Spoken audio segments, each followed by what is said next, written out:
damos la bienvenida al ministro de Economía, Danilo Astori. Un gusto tenerlo en esta mesa de trabajo. Buen Bienvenido. día, muchas gracias por la invitación. Ministro, luego del Consejo de Ministros, usted salió en conferencia y allí anunció, uno de los temas que anunció fue el ajuste, el adelanto del ajuste para los pasivos de 200 pesos. Ahí hubo críticas en muchos sentidos. Por un lado, a el monto y la insuficiencia del monto, y por otro lado hubo cuestionamientos a usted en particular. Se ha dicho, bueno, pero Astori ¿salió a tomarle el pelo a los jubilados dándoles 200 pesos? Bueno, esta fue una resolución del Consejo de Ministros, propuesta por el propio presidente de la República, que había anunciado en el Consejo de Ministros de San Gregorio de Polanco que habría, a diferencia de los años precedentes, un ajuste especial modesto, obviamente, de acuerdo con los tiempos que corren, para las jubilaciones mínimas en el mes de enero del próximo año. Y el otro día, el lunes, en el Consejo de Ministros, el presidente propuso adelantar, aunque fuera una parte de ese, digamos, incremento especial para las jubilaciones mínimas, repito, muy modesto, pero al mismo tiempo manteniendo un esquema que el gobierno del Frente Amplio ha venido manteniendo, y es no limitar el ajuste de las pasividades simplemente a la evolución del índice medio de salarios, sino dar un pequeño suplemento para ir adaptando las jubilaciones mínimas. Hay que tener cuidado, además, de que haya una articulación entre la evolución de la pasividad mínima y la evolución del salario mínimo nacional, para que haya correspondencia y realmente el trabajador en actividad que está en los niveles mínimos también tenga su incentivo.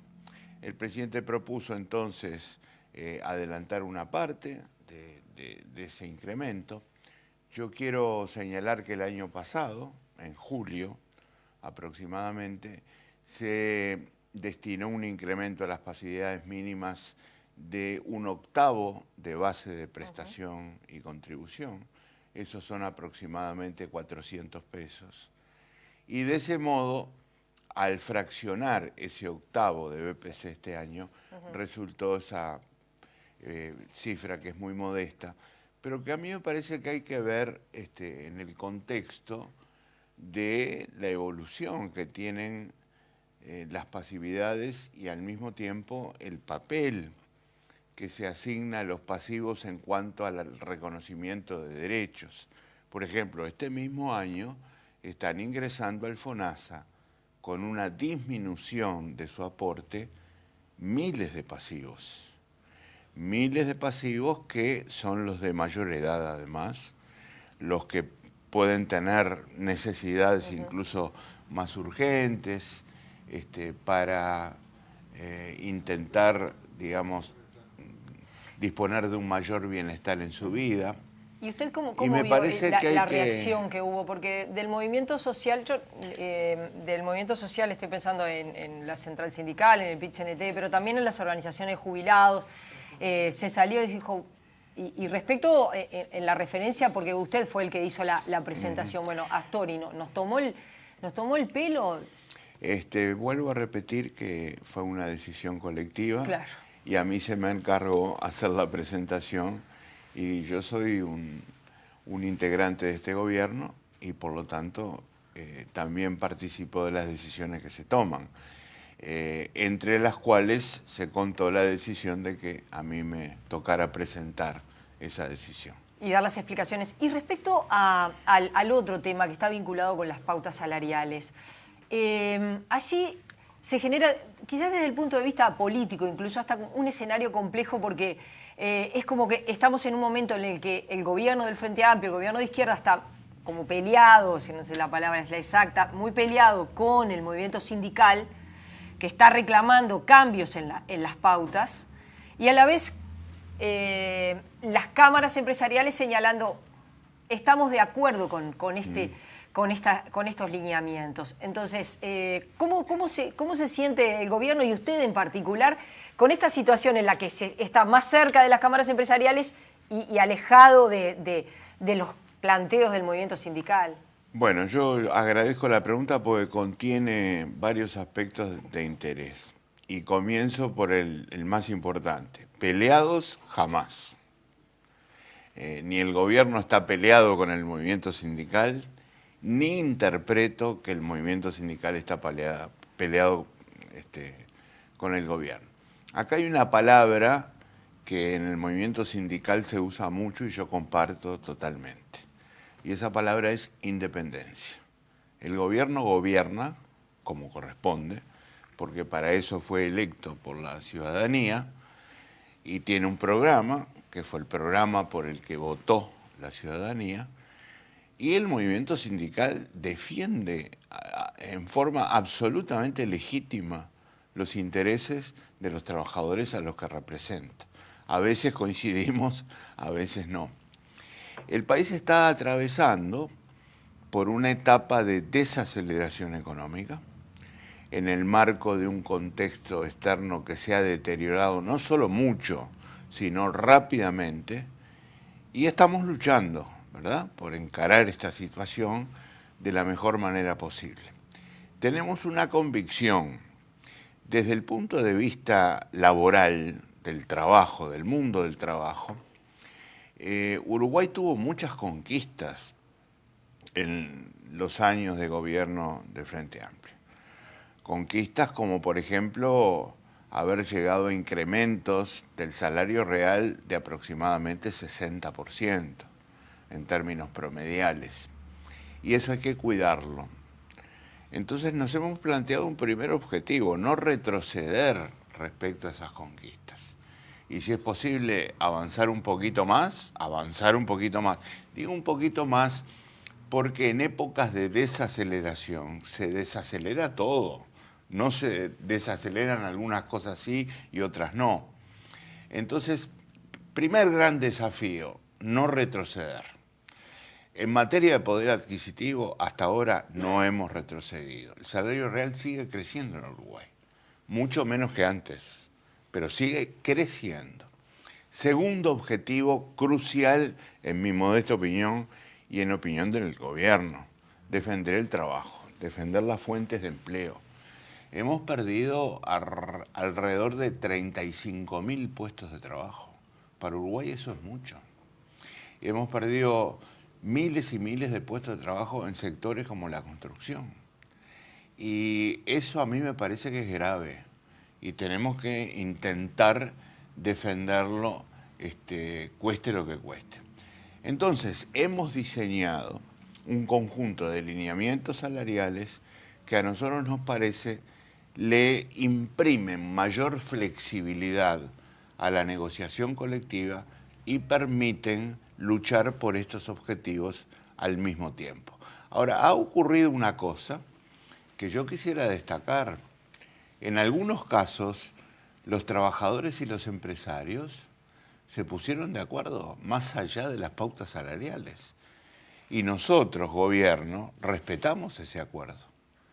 Si los acuerdos se realizan entre las partes, bienvenidos sean, con una sola condición: que el acuerdo que se logre por encima de los lineamientos salariales no se traslade a los precios, porque vamos a entendernos, ¿cuál es la manera? Eso ha pasado. Eso ha pasado. Eso ha pasado en la obra pública, pero en el pasado, valga la redundancia. ¿En la bebida? Ha pasado. En la bebida no tengo información al respecto. Presumo que también en buena medida hay casos de ese tipo. Pero quiero decirles lo siguiente: el camino más sólido, más genuino para defender el poder adquisitivo del trabajador hoy es combatir la inflación. Así de sencillo. Escuchando al director del Instituto Cuesta Duarte, a Milton Castellanos, él señalaba que lo que se le está pidiendo al gobierno a la hora de plantearle la modificación de las pautas es precisamente mantener el salario, no es que el salario crezca.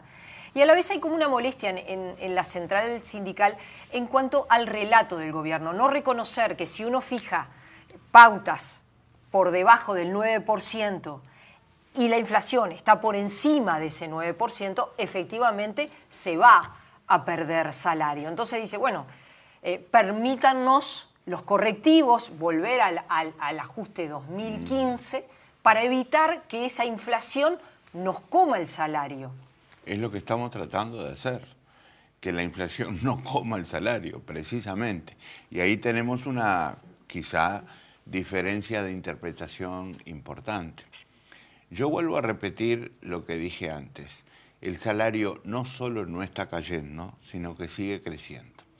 Hemos tenido, el otro día lo presentábamos en el Parlamento, junto con el proyecto de ley de rendición de cuentas, el mejor comienzo de año desde 2013 en adelante en lo que respecta a salario real. Reitero, y ustedes me perdonarán, está creciendo menos que antes, pero eso es absolutamente lógico, esperable. Está creciendo menos que antes porque el país también está creciendo menos que antes. Pero no ha habido deterioro, no ha habido caída. Y el otro día, como parte de los anuncios que el gobierno me encomendó transmitir, yo transmití algo más que es importante tener en cuenta. Si llegamos a percibir en estos meses que no tenemos razón, esto es que hay una tendencia a la caída del poder adquisitivo de los salarios, tomaremos las medidas tendientes a corregir esa situación. Entonces usted dice que se podrían corregir si el gobierno... Perdón, eso también lo anunciamos y debe ser tenido en cuenta, porque no se puede tener una parte de los anuncios en cuenta y otra parte no, ¿verdad? Usted dice que hoy el poder de compra de los salarios, con los contenidos de la desaceleración, por supuesto, no se ven afectados, no han sido impactados por el... Siguen creciendo. ¿Qué quiere decir? ¿Se compra lo mismo? ¿Qué quiere decir que crece el poder adquisitivo? Que el salario crece más rápidamente que la inflación. Eso de sencillo. Ahora, vuelvo a reiterar que ese crecimiento es muy inferior al que el país conoció en los años previos. Este país conoció mejoras impresionantes del salario real. Vuelvo a repetir, si tomamos todos los gobiernos del Frente Amplio, yo creo que andamos por el 60% de promedio de crecimiento del salario real de todos los trabajadores del Uruguay. Esto es, los públicos, los privados, ¿verdad? Y esto que estoy afirmando es un promedio. Y esas cosas no se pueden echar en saco roto. Cuando se analiza una realidad como la que estamos analizando ahora, hay que hacerlo en el marco global de una situación integral que comprende varios factores a tener en cuenta. Veo que el PIT-CNT insiste bastante con el concepto del control de precios, por esa impresión que tienen los ciudadanos que cuando van al supermercado a comprar, su salario vale menos, los precios están incrementados. Hay un trabajo para intentar profundizar, mejorar el tema de los precios, porque lo que ha salido públicamente por todos lados, el ejemplo de la pasta de dientes, ¿cómo es posible que del otro lado de la frontera salga 18 pesos y que llegue a las góndolas en Uruguay a 90? ¿Dónde está ese? O el café. O el café, bueno, usted lo tiene claro, sí, ¿verdad? Hay varios ejemplos al respecto. No hay que olvidar que el principal motor que fogoneó la inflación en los últimos tiempos han sido los alimentos, las bebidas no alcohólicas.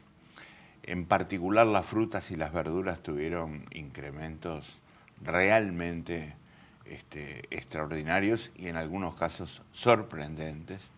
Y también jugó un papel, aunque a veces no lo tenemos en cuenta, un papel relevante el impuesto al tabaco, a los cigarrillos, que pesó una enormidad en el índice de precios de los uruguayos y responde a una convicción muy fuerte del gobierno y en particular del presidente de desestimular fuertemente el consumo de cigarrillos o de tabaco, y eso pesa en la inflación porque tiene una presencia importante en el índice.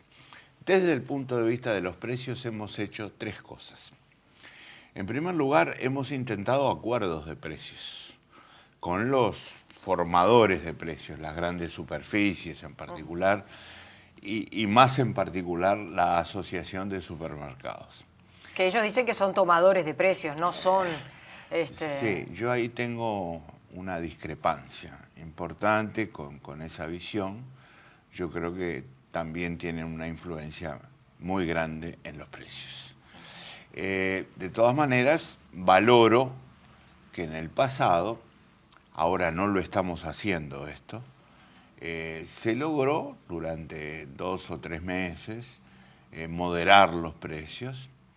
En algunos casos se frustró la medida porque ante la inminencia del acuerdo muchos remarcaron antes. O también se dio la otra situación, terminada la vigencia del acuerdo, salieron a remarcar. Y por eso ahora nos hemos tomado un tiempo sin intentar usar nuevamente esta herramienta. Pero pusimos en práctica otras 2 herramientas. En primer lugar, la información al consumidor. Esto lo puso en práctica el área de defensa del consumidor del Ministerio de Economía, incluyendo una aplicación telefónica nueva que le permite al consumidor tener toda la información de todos los precios que desee tener en distintos puntos a los que puede tener acceso ese consumidor. Por ejemplo, distintos puntos de cercanía en cuanto a su presencia. Y el tercer elemento que pusimos en práctica y que a nosotros nos parece importante es el que tiene que ver con la defensa de la competencia. Porque en muchos casos, y algunos de ellos fueron mencionados en la pregunta, estamos convencidos de que hubo abusos de posiciones dominantes en el mercado. Y eso no quiero mencionar ninguno en particular porque la investigación está en proceso, tiene que ser analizada.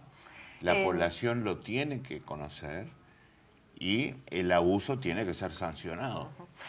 Ministro, en cuanto al tema de la rendición de cuentas, dentro de la propia fuerza política Frente Amplio, hay quienes plantean que para evitar diferir los gastos o postergar gastos que estaban previstos para 2017, buscar proponerle al gobierno, proponerle al Ejecutivo otros instrumentos, desde colocarle IVA a los juegos de azar, reducir los premios en la hípica, es decir, el dinero que el Estado vuelca a los premios en la hípica, hasta, bueno, una batería de medidas. Hasta, por ejemplo, el Partido Nacional ha planteado cobrar impuestos a los bancos porque con esta ley de inclusión financiera, obviamente, se han visto muy beneficiados. ¿Usted cómo ha visto esta batería de medidas que se están estudiando, que quizás no hay todavía una propuesta formal, pero que se le van a proponer al Ejecutivo? ¿Usted lo ve viable recaudar de otros lados para poder volcar? Bueno, antes que nada empiezo por la referencia a los bancos.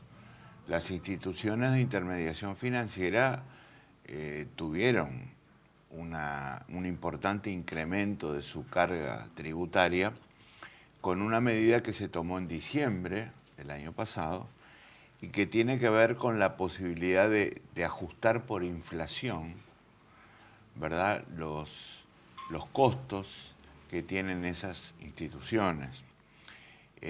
Así que no creo que hayan quedado exentos de medidas fiscales como las que se pusieron en práctica recientemente en el país. En segundo lugar, no me voy a referir a ninguna de las propuestas o iniciativas mencionadas en la pregunta, que las respeto mucho, son todas legítimas, pero yo quiero defender el acuerdo al que llegamos, liderado por el presidente de la República y con participación de todos los sectores del Frente Amplio, incluidos en particular representantes parlamentarios de todos los sectores del Frente Amplio. Y como dijo el presidente, los acuerdos están para cumplirse. Si nosotros empezamos a tocar individualmente o específicamente algunas de las piezas de ese acuerdo, bueno, yo no sé a dónde podemos llegar, pero seguramente se va a desarmar en tiempos en que hay que cuidar muchas cosas, un acuerdo que es muy importante. Ahora tengo que volver al tema de la desaceleración del resultado fiscal, de la necesidad de cuidar el resultado fiscal. Tengo que volver al hecho de que el único camino absolutamente genuino, sólido, estructural, profundo, que puede tener el Uruguay para salir adelante y retomar los niveles de crecimiento de los años anteriores, es la inversión. Y es el crecimiento, no hay otro. Y los que señalan que, bueno, que en un momento donde hay desaceleración, hay descontento ciudadano, ¿usted percibe que hay descontento ciudadano? Bueno, yo creo que sí, que lo hay y se percibe a través de diferentes manifestaciones. Y a mí me parece que hay que respetar mucho los descontentos, no solo porque la sociedad en una democracia plena, como está reconocido que es Uruguay, tiene derecho a expresar sus aspiraciones, sus sentimientos, sus reacciones positivas, sus reacciones negativas, sino porque del descontento también se aprende mucho. Hay que aprender del descontento. Soy de los que creo que se aprende más de los errores que de los aciertos. Y soy de los que creo que se aprende mucho más al escuchar a la gente que discrepa y que al discrepar plantea caminos diferentes, que aquellos que pueden decir sí a todo, pero de los cuales nos surge un enriquecimiento de las propuestas que llevamos a la práctica. Todo indica que se viene el próximo jueves, no mañana, el otro, el 14, un paro fuerte convocado por el PIT-CNT para expresar precisamente esa disconformidad con el paquete de medidas, con los lineamientos, con el ajuste para los jubilados. ¿Cómo lo vive usted esto? Independencia. Una vez más, creo que el concepto válido es ese. El movimiento sindical está en todo su derecho de expresar su discrepancia. Lo hace por esta vía, que es una vía, yo diría, casi natural de expresión del movimiento sindical. Respetamos la decisión, pero nuestra responsabilidad es gobernar. El gobierno gobierna, el movimiento sindical obviamente es un movimiento fundamental de nucleamiento y expresión de la sociedad uruguaya y tiene que ser escuchado. Y los que le dicen, ministro, hay que tocar más el capital y menos los salarios de los trabajadores, está basando toda esta rendición de cuentas, estos cambios sobre la base más de tocar el trabajo, aquellos salarios, así sean importantes a partir de 50.000 pesos, mucho más que lo que se afecta al capital, ¿no? Y las ganancias. Si el verbo tocar quiere decir grabar al capital, nosotros lo estamos grabando. Y la rendición de cuentas contiene medidas que significan un volumen total de 100 millones de dólares referidos solamente al capital. Ahora, no podemos olvidar que así como el mundo del trabajo es absolutamente fundamental para salir adelante, el mundo que llamamos del capital, los que invierten, públicos, privados, nacionales, del exterior, son decisivos. En primer lugar, para que los primeros tengan trabajo. En segundo lugar, para que a través de ese trabajo tengan bienestar, puedan mejorar sus condiciones de vida. Entonces, es cuestión de tener en cuenta el papel que cada uno cumple en la sociedad y encontrar el equilibrio justo para contemplar los derechos de uno y al mismo tiempo abrir el cauce para que los otros puedan conducir a la economía por senderos de mayor crecimiento. Es inevitable en el Uruguay, al otro día que se terminaron las elecciones, ya se empiezan a pensar en los candidatos para los 2019 y de quiénes están en carrera.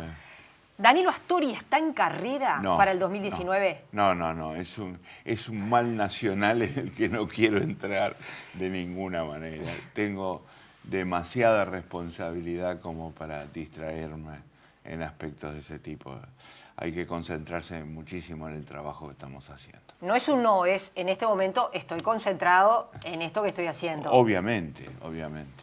Astori, gracias por haber venido. En cualquier momento vuelve. Con mucho gusto. Nosotros continuamos en la mañana.